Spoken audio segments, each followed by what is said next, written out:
Hi Sid, it is very nice to have Hi you. Akash, Hi, thank you so much, man. yeah, How have you been, bro? it is. I have been good. How have you been? How has COVID treated you? Actually, I should not say this, but COVID for me was very like life changing. Yeah. Goal समझ आ गए and that kind of thing. Like, uh, वो gap मिल गया, so it was Hmm. like very easy for me to figure out कि आगे क्या है. So, Hmm. for example, if COVID नहीं होता and I would have never like gone to this direction I'm Right. in right now. Like I'm looking forward to right now. So yeah. So It was amazing for me. It went really well for me. yeah, man. I saw your Insta page. You have 65,000 followers, and you are a Yeah, product designer at yeah, Procol. So you really explored yourself. yeah. It really helped me exploring like different. Like I always knew that design is something I like doing and I'm like good at. I'm decent at, and COVID essentially helped me exploring different angles in design, Right. like graphic designing, Hmm. motion graphics, or even product designing. Yeah, So you're doing B.Tech from Manipal University. So yeah. it is, I think, in a stark contrast from this creative field that you are in. So how did you find this? Yeah, somewhat. So back from school only. Let's start with this like Yeah, where we we are in all the grow same up school, at. DPS Noida. It's such nice Yep. to have a fellow alumni. Yeah. Yeah. So back in school, going into participate into like inter schools is like cool, Right. right? Right. Clubs ka part ho, so it's very Right. cool. Yeah. And growing up, I was always good in technology, Hmm. gadgets, and everything. And पढ़ाई नहीं होती थी. Very straightforward. I'm Hmm. not a very Ratte नहीं बढ़ते मुझसे. And I'm a very logical person. Like maths होता है, Hmm. physics होता है, Hmm. SST नहीं होता. Hmm. Straightforward, right? Hmm. So I was growing up. I was very good in technology, and there was this IT club in my school, in our school, Right. eSpice, and Right. we Right. used to go to different inter-school competitions.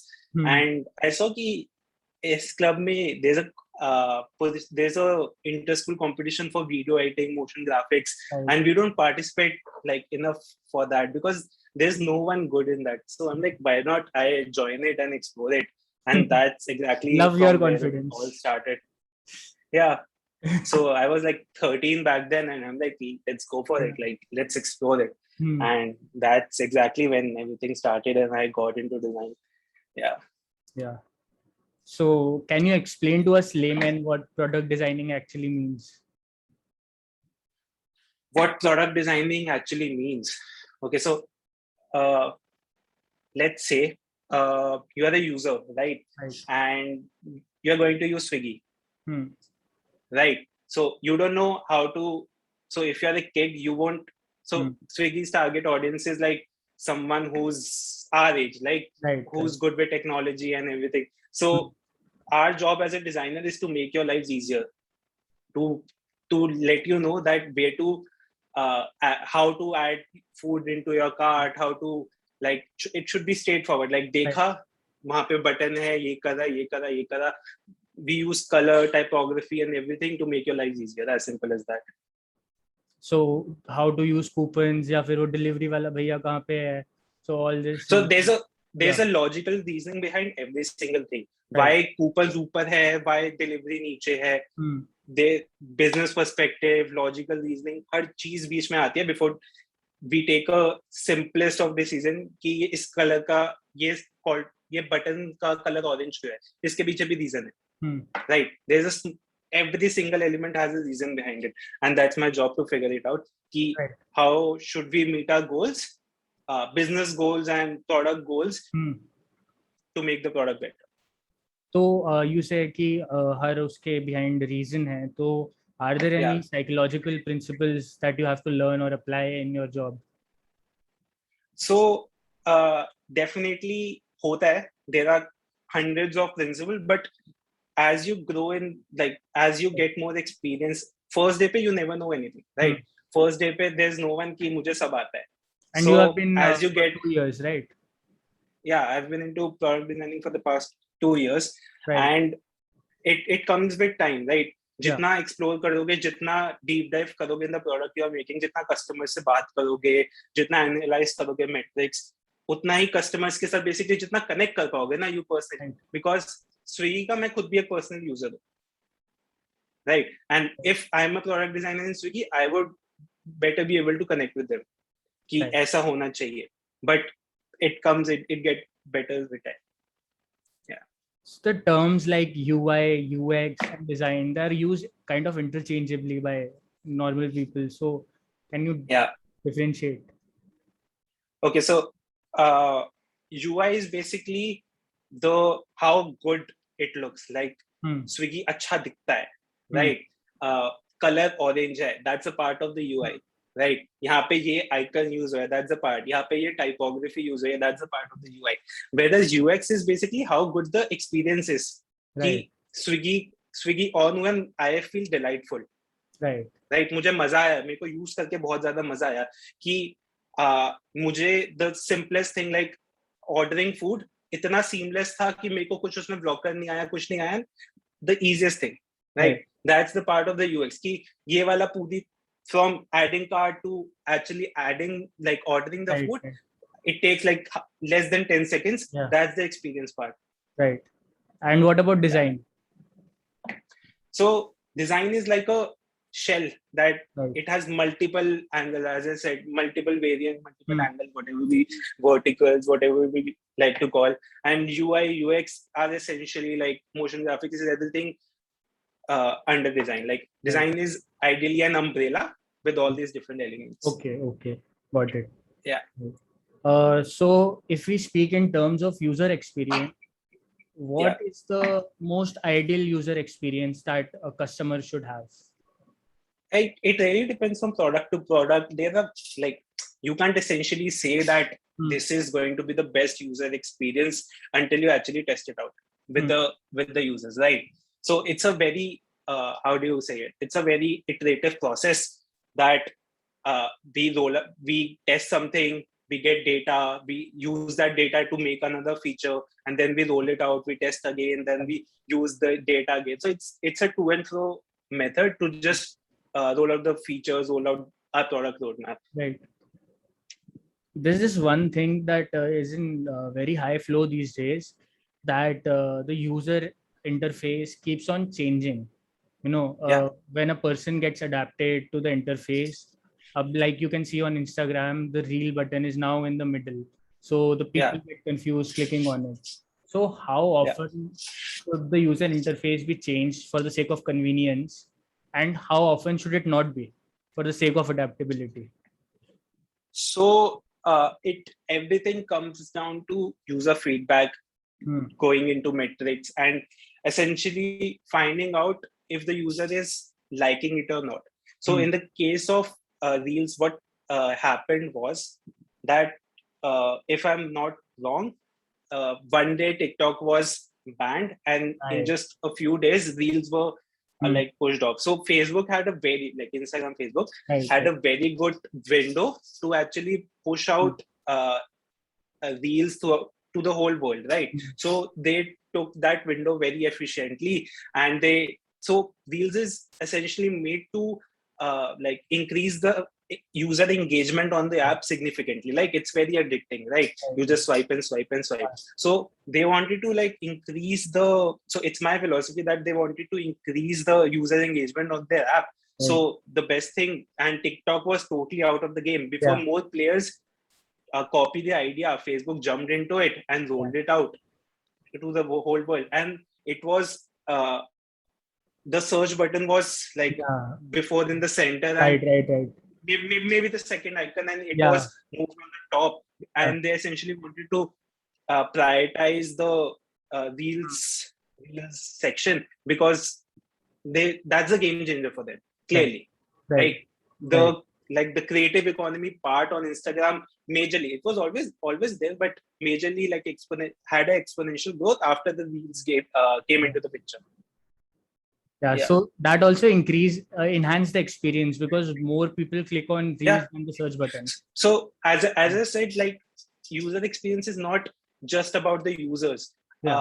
We always take like business goals into Right. the whole bigger picture as well. Ki this will help our bigger picture, and this also increases the user engagement in the concepts of Facebook. And uh, most people hated that. I personally hated that. Ki I had a habit of going to search and going to the explore feed, but Right. that was removed, and maybe habits change ho rahi thi. Right. But in the long run, Hmm.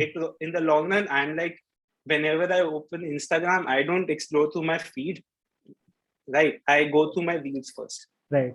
right? Right. That was a habit changing thing. And when you change habit, it takes a lot of time to, like, किसी की भी habit change करनी हो बहुत time लगता What है. time? And So yeah, what about the people who are in the game, like in Instagram? If someone was to say, like in IGTV, or who posted posts, so reels को अब unwanted benefit मिल गया. Now they have to change their whole yeah, entire strategy. The yeah, user. yeah. So reels को तो बहुत ज्यादा prioritise किया Facebook ने, but ऐसा नहीं था कि बाकी forms of content stop coming to their feed. Like if you actually see on metrics, obviously if Right. someone is jumping onto reels early on, they'll get prioritized because come reels hai, right? But up everyone's on reels, and बाकी चीजों पे it's like less traffic, so it goes on and on and on. ऐसा Right. नहीं है कि एक चीज अब प्रायोरिटाइज होती है. With time everything is settled now. I don't know what's happening, we can't judge the algorithm, but all we have to do is just test it out to like see कि results आ रहे हैं नहीं आ रहे. Hmm. How do you determine if something is aesthetically pleasing? In sense of what? In sense of user interface, that like coupons on the top, it looks good, and food in the middle, it can look very appetizing because it's on eye level, things like that. Yeah.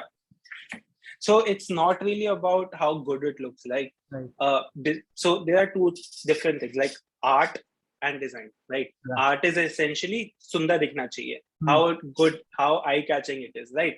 But design is something how useful it is, कि user उसको use भी कर पाए नहीं, कि ऐसा तो नहीं कि मैंने सुंदर दिखने के लिए I use purple color and green color and then red color to make it look more tacky and eye catching. But essentially users can't figure out if it's an error state or a success state. So aesthetically pleasing is like goes in hand with user experience, right? That's the main reason we call it UI UX designing and not UI designer, UX designer. We use that term like साथ just because कि काम almost same है, कि अगर एक fix करते हो, you are essentially making the app look better. What softwares do you have to use in your day-to-day life? So the software for the typical product designer may vary from company to company, from trends to trends. New software comes in and we might feel that software is more productive for us, and that's very variable. But a software called Figma, it's essentially used for designing. So I used to design. I was a graphic designing before I jumped onto the UI UX side. So I was using Photoshop throughout my days for freelancing, for jobs. And right now I don't use Photoshop. The Figma has totally, with, for example, I'll just give you a very rough number. Okay, I don't know if that's the exact number or not. If Photoshop had 10,000 features in it, Figma only has maybe like 500 or 600 features in it. Okay, that's the ratio of features it has. But still, I feel that Figma is way more productive for me. Like, it's very easy to use. It's very straightforward. It only has the features I want to use. Whereas in Photoshop, there's a very high learning curve, right? It will take you a lot of time to learn that software. Whereas in Figma, I could just see a 20-minute tutorial on YouTube and essentially learn everything I want to know. So yeah, Figma is the main software we depend on our day-to-day lives. And other than that, I use in my tech stack, I use sometimes it's Photoshop, it's After Effects, it's Premiere Pro, essentially the whole Adobe suite. And then for documentation purposes, we use Notion. And for task management, we have some tools which I have divided separately for my work thingy and my personal thingy. Yeah. The tools are Todoist and Linear. Right. How did you train yourself in all these different softwares? Uh, so so I never had to train myself in Right. this softwares. So we jump onto new softwares when हमारी needs fulfill नहीं हो रही हो, right? Mm. Using the existing softwares. Yeah. Like for example, I want to manage my tasks. I want to document everything, every decision I make, and Right. at the same time, I want to make a to-do list or something. And so I earlier what we used to do was maybe use paper notes or on a desk, or maybe use sticky notes, or Mm. uh, maybe use 3 or 4 different apps for the same thing. Mm. But so Notion is an app which has everything that we Right. need to do. It's a super modular product. Everyone loves it. It has a Mm. valuation of more. It's a unicorn. I don't know the exact number, but it's a unicorn. Yeah. Okay. So I love that product. It Mm. like helped me a lot. It helps me document each and every decision I make. Mm. Right. By like it's a very good habit to document, right? Right. So for example, I'll give you an example. If there are 10 designers in the design team in Right. any of the startups or any company, so I'm working on a feature, Mm. and 1 month into the line, another guy is and pick up the same feature from where I left, right? Right. He won't know why did I, for example, why Right. did I use blue color in this particular thing? He won't know Mm. that. Why did I prioritize X feature over Y?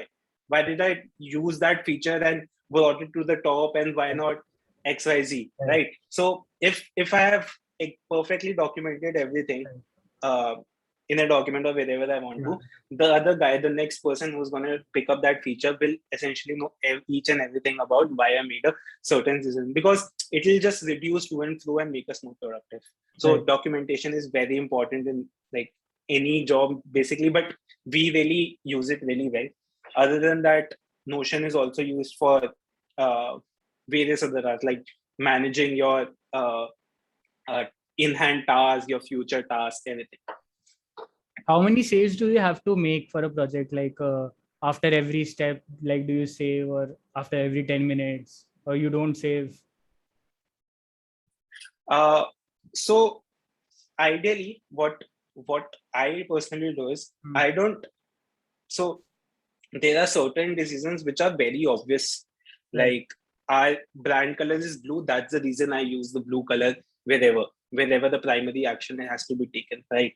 And so where the decisions are key, I have 4 different decisions, and I took this one cautiously. Right. I knew that these 3 other possibility existed, Right. but still I chose the second one, Right. right? That I have to communicate to the other designer. So that's where I'll document the whole thing. Right. Right. Like I won't document the much more Right. obvious things, but I'll document it very smartly so that I'm also very efficient. Mm. Okay. Yeah. So let's transition to your Photoshop phase, if it's okay. Yeah. Yeah, sure. Why not? So you managed to get a reach of 65,000 followers, and that's damn Yeah. impressive. So So uh, yeah, I was at 75,000 followers when I left. wow. Yeah. Yeah. How did you manage I've that? lost. So uh, I'm a very logical person, Yeah, right? Uh, right. So product designing and growth yeah, marketing, or whatever we call it, like growth yeah, hacking or whatever tag yeah, word we want to use for it, right? Everything comes down to the end user who's using that product or the service or yeah, engaging with our content, yeah. right? So my job as a content creator was to analyze what the person wanted, right? Mm. And in the matter of, let's say, 4 months, I was able to grow my page from 4,000 to 75,000, right? Good. And yeah, so that's where everything took off. So what I used to do was I would post every single day, Mm. right? And every single day, from content ideation to content creation to actually putting everything in just like Yeah, 15 seconds, yeah, right? So because earlier these used to be of 15 seconds, right? Yeah. Later on, they introduced 30 seconds and now it's 1 minute long. So just compressing everything to like just 50 seconds, making it smarter. Like, for example, I started putting out content, but in one reel, I added a hook in the first 3 seconds. So Right. when you are swiping and you hear something like, that's a clickbait, but earn $10,000. You'll essentially wait for it and just let it be on for like certain more seconds. So that's like a hook for me. Right. I experimented with thumbnails. I experimented with the captions, hashtags, and many more things. I kept iterating, kept iterating until I found a sweet spot. But due to the algorithm, due to XYZ reasons, that sweet spot never remained like there for like more than 2 or 3 days. Right? I had to just keep experimenting till the time I found a sweet spot for 1 or 2 days. That's like how it was. And the good part about this community, like the whole creator community, was that if you are working as an individual, okay, just hear me out on this. So if you are working on as an individual content creator, you are iterating regularly, but you are essentially using your own knowledge for yourself. Right. But if you are a part of the community, let's say 10 or 15 content creators together are always talking every single day and just sharing those learnings. So where an individual was learning once a day, now a community is helping him learning 15 different things in a single day. Right? And everyone used to do everything possible in their minds, right? And just learning those 15 different things in a single day really helps you out. कि इसके साथ ये हुआ था, इसके साथ ये होता, but इसके साथ ये होता, इसलिए मैं ये करता हूं. Right. So that really helps you optimizing for your next piece of content. It must have been really hard to compress everything in 50 seconds. It really was. It was really a challenge, but it was a very fun phase. Right. And what was your source of advertisement? Did you advertise content or market it? I never had to use any paid medium to get my content out there, right? The best part about the reels, as I was talking, that it essentially gives you a very high engagement rate, right?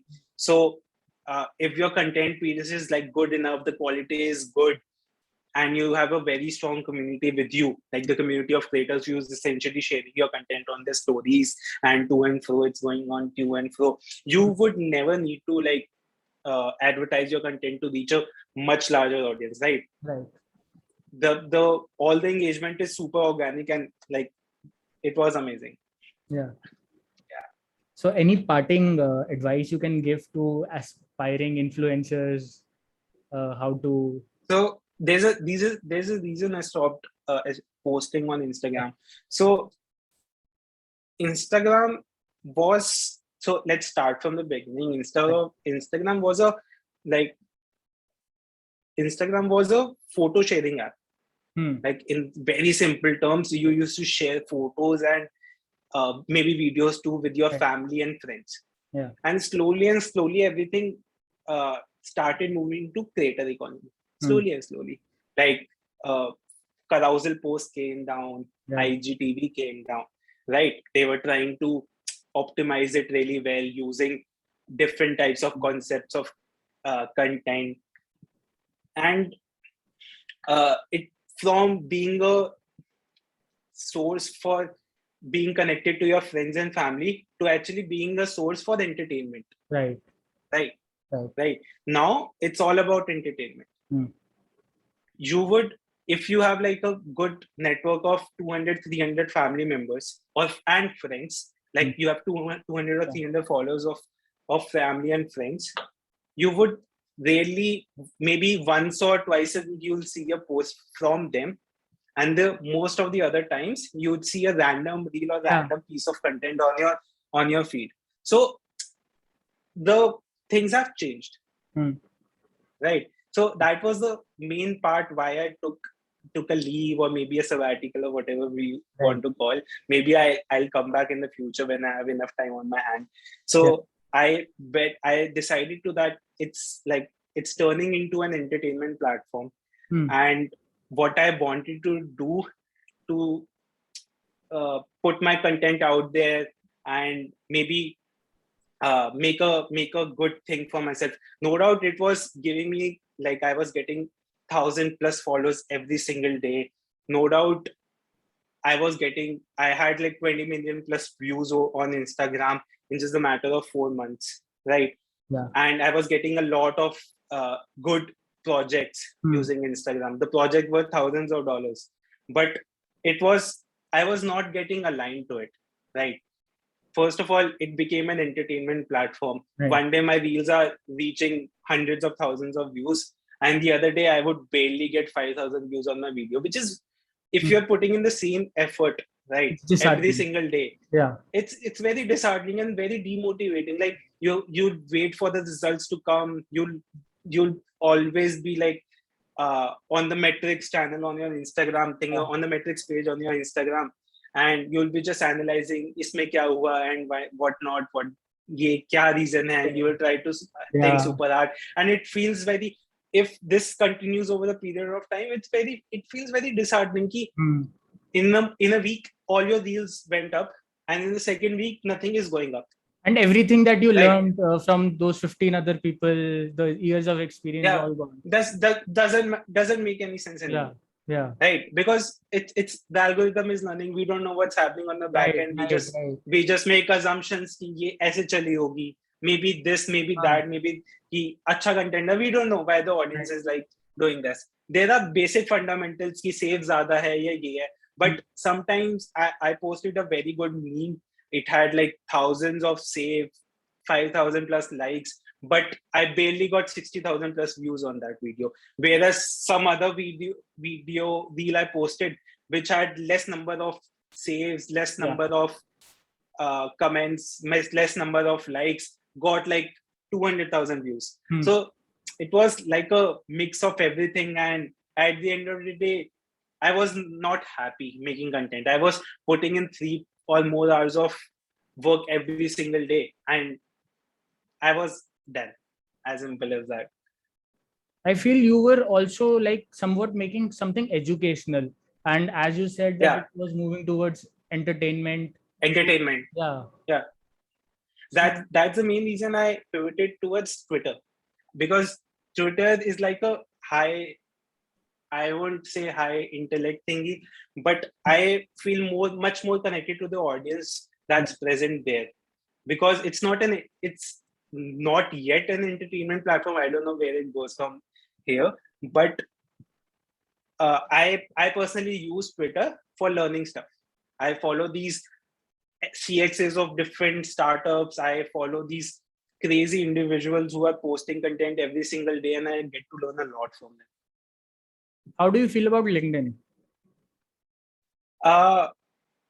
So LinkedIn is a very good platform, but every platform has a certain thing about them. Like Instagram is now about entertainment, right? LinkedIn is all about getting your first job or getting jobs, right? So everything you see on LinkedIn, everything you see around LinkedIn is essentially all about jobs. And after a certain point of time, it gets very monotonous. Like, isko bhi job mil rahi hai, congratulations. That's about it, right? Yeah. Right. Okay. Ideally, Twitter and sorry to cut you off, but ideally Twitter and LinkedIn works on the same concept, that if you, for example, you are my follower or you are my friend or whatever on LinkedIn and Twitter, and you like my post, so your followers will also see that you like this. So there's a chain reaction which is not present on Instagram. Right. Have you ever thought of that? No, continue. Have you ever thought of transitioning to YouTube? I actually did. I even posted a video which got me like near to about 1,000 subscribers in a single day, but not really what I want to do in the long run, and didn't align with my goals. What are Moreover, your goals? and I don't know. So that let me just complete this. I'll come to this. Yeah. Okay, so YouTube has a very high entry barrier. Okay. Yeah. What do I mean? Yeah. What do I mean by this? Make 5 pieces of content on Instagram versus make 5 pieces of content on YouTube. Okay, and Twitter and LinkedIn. Even let's compare all the social media platforms that are famous and are out there. Okay, you would see that each and every piece of content you post on Instagram or maybe LinkedIn and Twitter are getting some engagement, but there is like a high level of chance that you would never get a single view on YouTube, right? There's a very high entry barrier on YouTube. Right. Because you don't even know anyone. So when you have followers, they're somewhat even obligated to like your content or stuff like that. In YouTube, you don't know anyone. That's what I feel. Yeah. Why not? Yeah. Sure. Chalo, it's the time limit is almost up. Zoom pe kar rahe hain. Yeah. So it was really nice talking to Sid. Wish you all the likewise, best. Dude, likewise. Thank you so much. Okay, bye. Same to you, man. Take care, man. Okay, bye-bye. Bye. Bye-bye.